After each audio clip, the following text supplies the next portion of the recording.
Hi everyone, I'm Resea and I will be talking about the abstract. The growing market for a streaming service is ever evolving, more specifically the entertainment industry with online streaming services.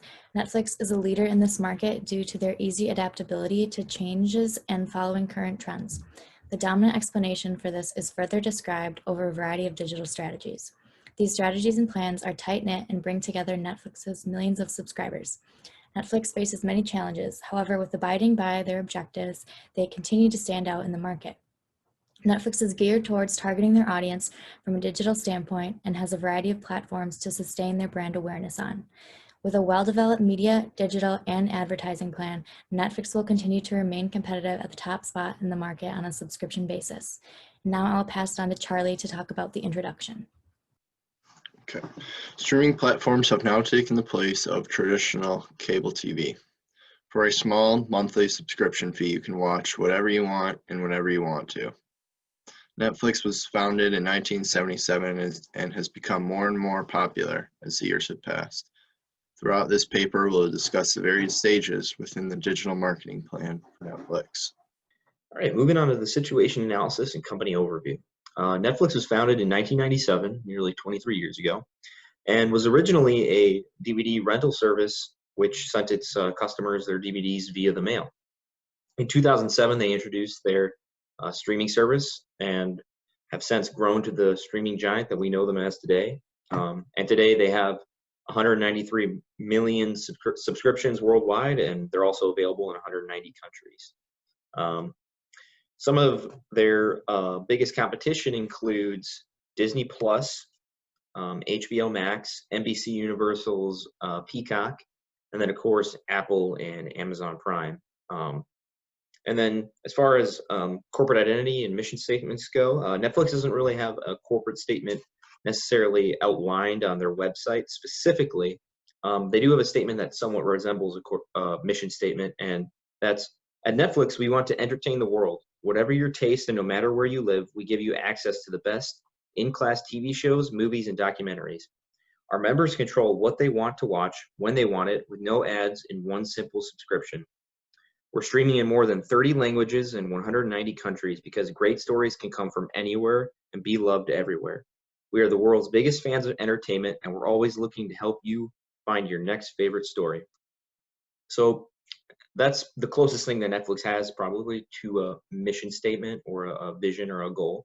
And then it also should be noted that a big part of Netflix's corporate identity is emphasis on diversity, inclusion, and acceptance. So, SWOT analysis. To start, we'll go over some strengths. Subscriber increase. Netflix has 193 million subscribers on a global level, and in Q1 of 2020, they saw an increase of upwards 26 million subscribers. Netflix also reaches 73% of all households, which is the same as cable TV reaches in the United States. They're also very innovative and are continuously uploading new content for users during the pandemic. Because movie theaters are closed and they aren't providing new releases, Netflix is releasing more of their own original content to users. Weaknesses, subscription costs went up by around $2 in recent years across all subscription packages. Also, licensing fees. Netflix has to pay a very high fee in order for certain shows to be on their streaming platform. Examples of this are Friends and The Office. Netflix pays upwards of $100 million in order to stream Friends on their streaming platform. Opportunities, there's a shuffle option, and this would allow viewers to click on a button and Netflix would pick a show or movie based on their interests. They also follow the FIT framework. Other companies are following these guidelines, and this stands for Framework, Inertia, and Time. So hopefully Netflix can introduce this to other companies so they are able to use the same exact framework that they use to be very successful. Lastly, some threats are their competitors: Amazon Prime, Hulu, Quibi, Disney Plus, and HBO Max. Recently, Quibi just, they filed for bankruptcy, so they are no longer in their competitor group. All of these competitors have a very different uniqueness among them. There are also possible negative influences from the pandemic that can be a threat, so less users are becoming subscribers or canceling once they start to have less time going back to work. The unemployment levels continue to fluctuate. As of today, the unemployment rate is about 7.9%, and that is still fairly high. So now I will pass it on to Jim to talk about the digital marketing objectives. Up next, we'll take a look at digital marketing objectives for Netflix. Engaging and understanding consumers. This is extremely important for Netflix, and they do this largely through the use of social media. They have multiple accounts across platforms such as Twitter, Instagram, Facebook, and Snapchat. They encourage follower interaction through retweets, Twitter polls, Instagram reposts, Facebook shares, etc., Snapchat stories, Instagram stories. Through this engagement, they are able to collect low-cost market data. An example on the right is a tweet asking consumers if they should make another season of Stranger Things. They received almost 500,000 responses on this particular post, so you can see their engagement is quite high. Next up, providing a personalized experience. Netflix is a personalized service. People pick and choose what they want to watch on the platform, so their marketing should portray this. They use marketing through email and able to do this. They collect data through this email, such as direct recommendations, and they use a simple call to action button to get response from their subscribers or non-subscribers. Social media is another way that they provide a personalized experience. They employ a team of social media respondents who interact with consumers on social media. An example you can see on the right. Netflix does a great job using humor in digital marketing. This leads to higher engagement and likelihood of viral marketing. This definitely sets them apart from competitors such as Hulu and Amazon Prime. Some examples are memes, TV commercials, and original content ads. An actual example there on the left. They kind of poke fun at their use of password sharing. Content promotion. Content is ever changing on Netflix. This is a competitive advantage for them. They update their content rather frequently. And by informing subscribers or non-subscribers on the content that they are updating is definitely a way to increase interaction with the brand. And it can also be a deciding factor in the consumer purchase decision if Netflix is carrying a series or a movie that they'd prefer to watch and it's not on any other platform. Digital marketing and marketing strategies up next. Social media. Again, as I touched on before, it promotes original content, interacts with consumers, and gains market insight at a low cost. Individual account pages for specific regions and original series is a way that they do this. They have a UK account for obviously the United Kingdom and Europe. They have multiple foreign accounts actually that will obviously tweet in the native language of the country. They follow casual guidelines, and this resonates well with the consumers. It creates a fan-to-fan experience, as I'll touch on later in the presentation. And they post about content currently found on the platform, which makes a lot of sense and generates buzz and leads to new subscribers. Digital segmentation allows Netflix to reach a specific audience accurately. Different accounts for different geographic regions, as I mentioned in the previous slide. And this is necessary for an international business like Netflix. Below is the business model of Netflix currently. Partnerships and original content. Partnerships with companies such as Samsung and Snapchat allow them to promote Netflix and build buzz around certain original series. For example, on the right with the Stranger Things lens, which gives Snapchat users the ability to get a feel for what it would be like to have like the Stranger Things cast in their own room. Original content. This gives them the luxury of being able to promote freely without the hindrance of any copyrights. Netflix's digital marketing and market research. Netflix's goal is to satisfy customers and keep them subscribed to the platform from month to month.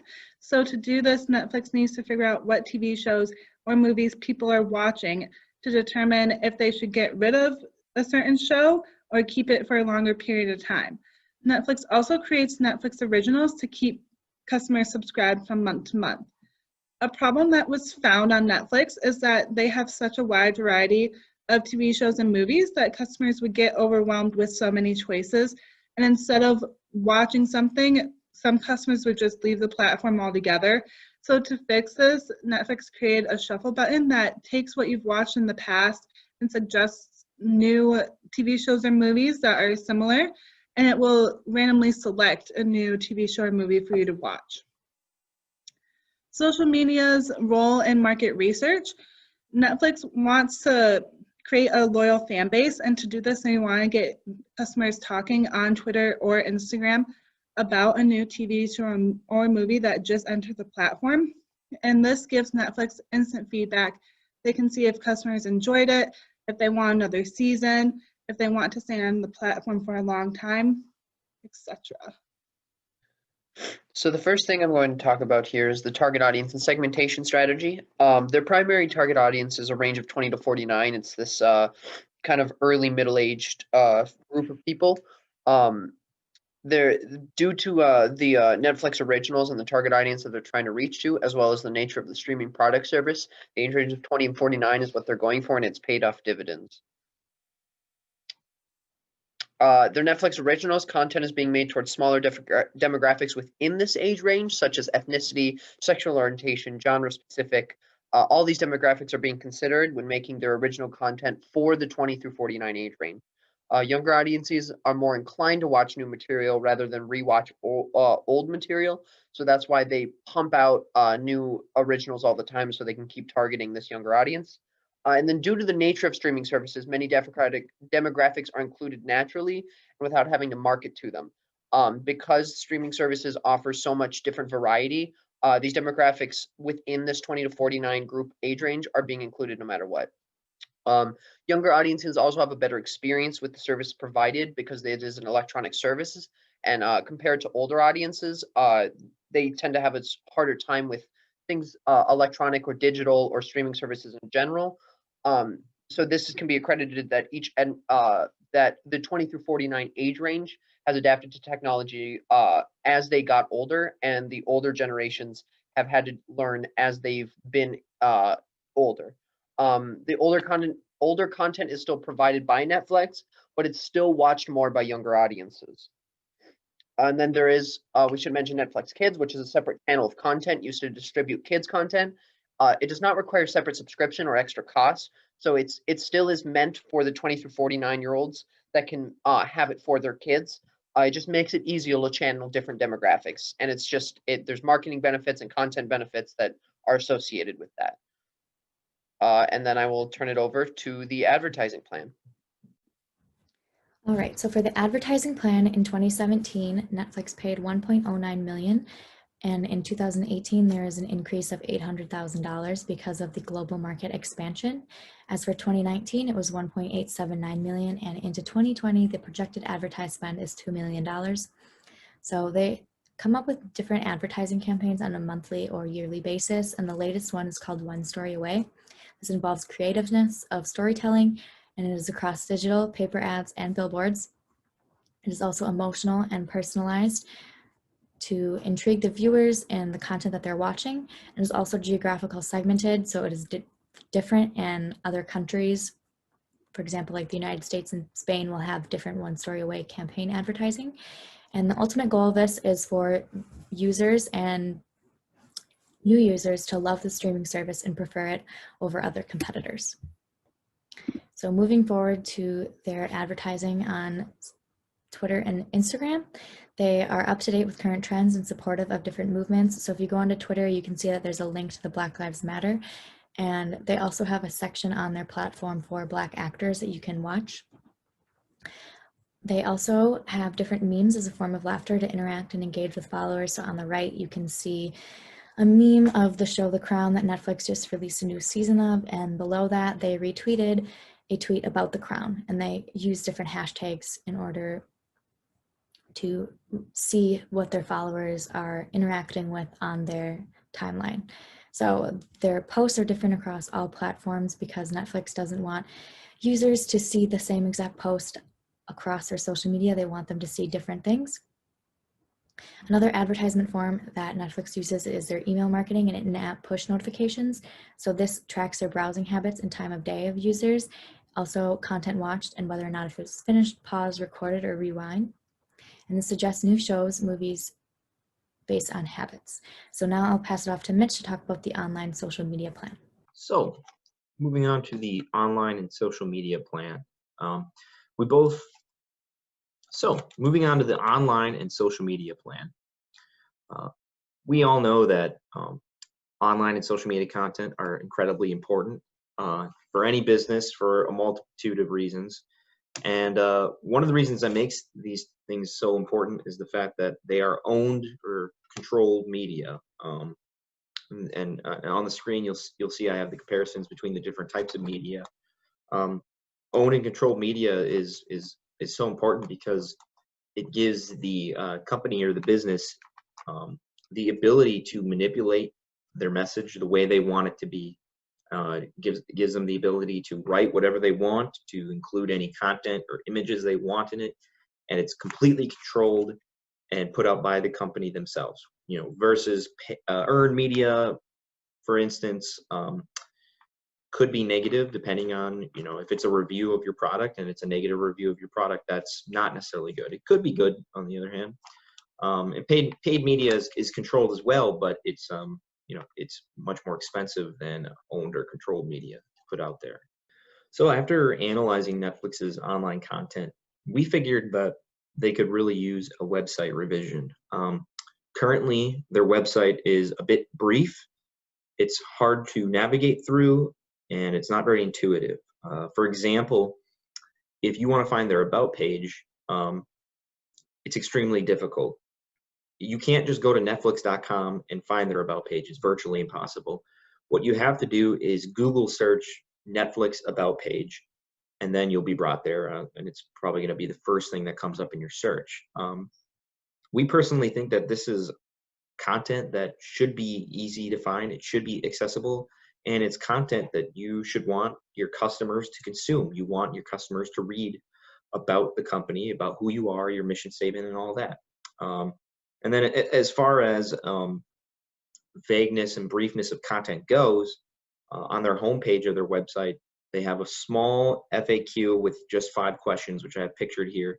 And the questions are pretty generic, broad questions, and they're kind of answered in very broad terms. And if you want to actually find more content, more in-depth and detailed content on Netflix's website, you have to scroll to the bottom of the homepage and look at this very small gray font that's at the very bottom, and I have it pictured here on the right. And then you can navigate to other pages of their website. So we just don't think that their website is very intuitive. It's not super accessible, and it could really benefit from a revision. Besides just a revision of the layout of Netflix's website and where the content is located and how easy it is to find and access the content, we also think the content itself could use a little bit of a revision. We as marketers know that human interest stories are very important means of persuasion. And we think Netflix could do more with human interest stories, especially human interest stories that align themselves with some of Netflix's values, which are culture, diversity, inclusion. We think Netflix could do more in highlighting its employees and its staff members, maybe doing a weekly highlight and sharing who they are and sharing their stories and bringing these human interest stories to the forefront of their website. Well, we think that would be beneficial for Netflix. Here I just have an example of our team page for a company, and this one doesn't exactly have the human interest aspect to it, but we think it does a better job in highlighting who their employees are, who their team is, and the special people that make up their team. Then we analyzed Netflix's social media content. Specifically, we looked at Instagram. Well, we looked at Instagram because it has over 1 billion users on the platform, and it's a really useful tool for any business nowadays. And Netflix, they have 25.3 million followers. They get an average of 352,613 likes per post, and an average of 1,673 comments per post. Now, for some small businesses, these are nothing to scoff at, these numbers, obviously. Some businesses can only dream of reaching these numbers. But we thought that for Netflix, who has, over 193 million subscriptions worldwide, that they could be doing a little bit better, especially that, the comments per post, that's kind of a low engagement number. And we thought, well, first of all, Netflix's Instagram, if you look, I have some screenshots here of their Instagram. It's a little messy. It doesn't quite have a theme to it. There's different post types all around the board. Some are videos, some are advertisements, some are pictures, some are jokes, some are serious. It's all over the place, and it looks kind of messy. And we thought Netflix could benefit from having a specialized social media campaign where they post very specific type of content. And we thought that good content to post would be screen caps or screenshots from iconic movies that they offer on the platform. Now, these are just 2 example movies necessarily. They're not necessarily offered on Netflix. Here you have Roman Holiday and 500 Days of Summer. These are high quality, high resolution images that are iconic scenes from these movies that a lot of people will recognize. And we thought it would be nice if Netflix could do a social media campaign that posts these screen caps and these iconic images from these iconic movies. Maybe they do it once a week or once a day or whatever. And the captions could be simplistic. They could describe the scene happening, or they could also include things like, did you know facts? We thought that this would appeal to broader audiences because everybody likes seeing beautiful images, beautiful scenery, and people also like learning interesting facts or reading about the scenes going on. So Netflix's media plan, as you can see from this chart of the past 5 years, Netflix has continued to increase their advertising budget from year to year and has created a very strong brand loyalty and brand awareness. And we now want to start decreasing the cost of advertising. We want to focus our advertising on Twitter and Instagram. So Netflix posts a lot of memes on their Instagram and Twitter pages, and customers seem to really like this.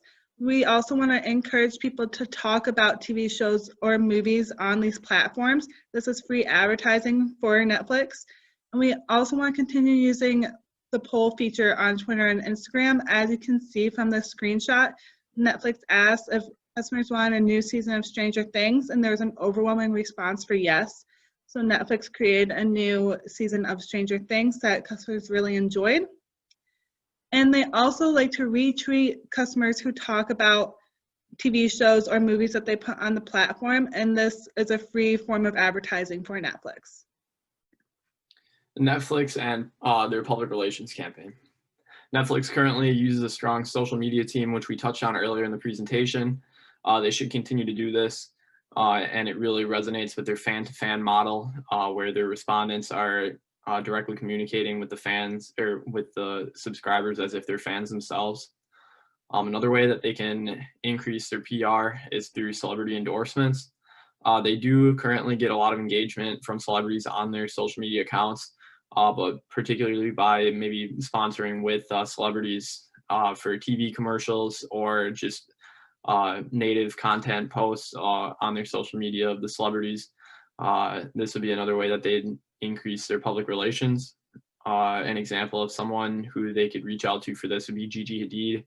On the right, you can see that she has millions of followers across all platforms, so this would definitely reach a large number of people. Press releases. This idea is more specifically related to the original cast members of the original Netflix series and movies.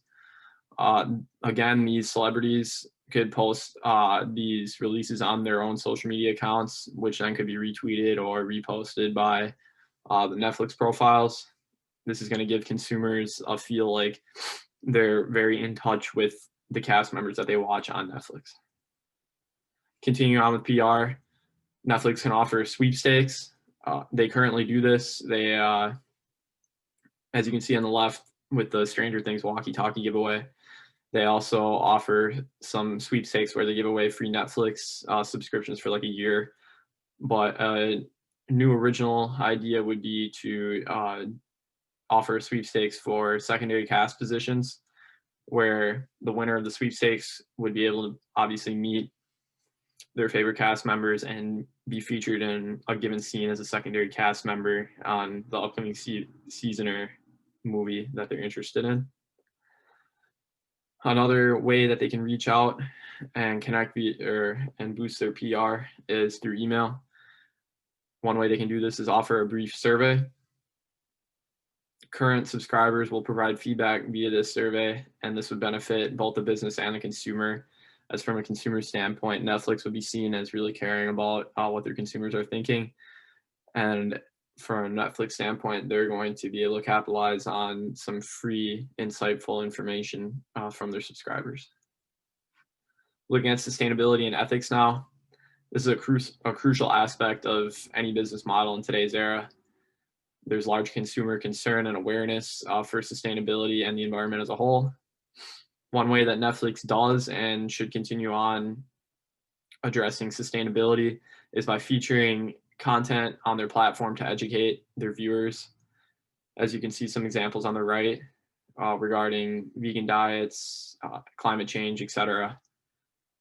This shows that Netflix is concerned about these topics and willing to take a stand on them. And with a subscriber pool of over 200 million people, they can definitely reach a large audience by doing this. Sustainability and ethics continued. The graphic on the left shows how much carbon production equated into like miles driven based off of the viewership on some of their leading series. These numbers are much higher than what I initially anticipated prior to seeing this. So one thing that they should do is look into partnering with companies such as Amazon Web Services, AWS, and Alphabet, Google, who are going to be using more sustainable energy for the cloud computing that Netflix needs to run their platform. And then lastly, looking at an ethics conflict, this is binging. More recently, this has been viewed as a controversial concept. Binging is something that in today's generation, most people are guilty of. I know I am personally, I know a lot of my friends are as well. It's when you watch a series or a stream of movies consecutively and you're not doing a whole lot else other than just sitting in front of the TV. This is actually something that Netflix built their business around. It was definitely a key aspect of their business model. But now it's something that they really don't like to talk about as much from an upper management level. So staggering episode release dates is a way that they can combat this, even though it may be viewed as retracting upon their initial business model. Going to a more traditional way of releasing shows, not all at once, maybe week by week or day by day, will allow Netflix to take a step back off the hot seat here and will actually have the potential to get more user interaction by forcing them to log back on to Netflix to watch the new show or the new series more frequently. They don't have to do this with every series or every movie. I don't recommend that they do, because that would be going highly away from what their brand is built on. But just taking a bit of ownership of this is something that they should look into. So for the timeline shown is from the year 2017 up until the present time. The timeline is a visual aid showing how effectively the plan for Netflix is working. The timeline also gives us the budget for advertising each year, which goes up year to year. The most important of the four is the last one, of using more social media ways of marketing rather than more conventional tactics. So for the preliminary budget, this is another visual aid to show us how Netflix has split up the marketing costs effectively to have the most profitability. The chart shows the marketing costs of social media ads, TV ads, internet pop-up ads, and billboard or paper ads. It also shows the budget for the three other main contributing factors. The last thing that we're going to be talking about today is the digital marketing plan evaluation. Basically, there's three aspects to this. There's their social media presence, their email and push notifications, and their user data. Their social media presence is their highest and most used marketing plan. It has high involvement and increased consumer participation. Very involved. And then it also has reduced costs because they're able to market over social media for free, and this gives a lot of benefits to them. There's the email and push notifications, which they have a very good balance of. They don't use too much of it, making it hard for people to navigate between all these push notifications, and they don't do it too infrequently, making it so that consumers get the right content at the right time. And then the user data. They use this user data of what shows people are watching so that they can recommend new shows to consumers. And this keeps them and keeps their retention rate high, which is good for Netflix, as they have a retention rate of 65% for consumers using more than 1 year. And then there's advantages gained from this marketing plan. The reduced cost of using marketing and email and push notifications, very low cost but high involved plans, can make it so they can put their resources and their revenue elsewhere, such as their Netflix originals and other original content that they've been spending so much on, which is definitely where it's needed more. And due to the high involvement from consumers, consumers can decide the content to create for them, making polls on Twitter, just asking questions over social media. Consumers have the ability to provide the content that they want, and Netflix realizes this and uses it to their benefit immensely. And that is all we have. Thank you so much.